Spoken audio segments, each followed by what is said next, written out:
প্রচার সভায় আমরা বেরিয়েছি। আমাদের প্রচার সভাতে আপনারা দেখতে পাচ্ছেন আজকে অনেক আনন্দের সহিত সহযোগিতা করছেন। আমাদের সাথে আছে আমাদের ইউথ আইকন এবং যারা কর্মীরা, আমাদের তিপ্রামথার কর্মীরা সবাই আছেন এবং এর মধ্যে আমাদের সাথে সহযোগিতা করার জন্য এসেছেন আমাদের এডিসির ইএম সাহেব সুহেল দেববর্মা, উনিও একজন ইউথের আইকন। আর আজকে আমরা অত্যন্ত খুশি। আমরা বাজারে বাজারে প্রচার করেছি, ব্যবসায়ীদের সাথে কথাবার্তা বলেছি।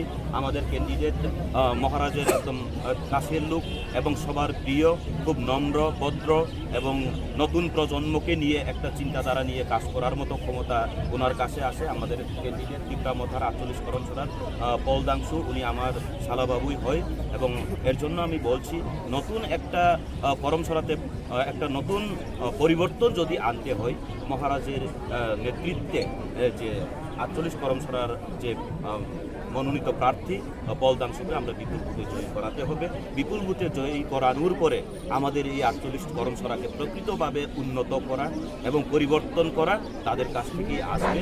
এর জন্য আপনাদের কাছে আমরা এইবার 16 তারিখে আগ্রহ বিপুল ভোটে জয়ী করার জন্য আপনাদের কাছে আহ্বান রাখছি। সবাইকে অসংখ্য ধন্যবাদ।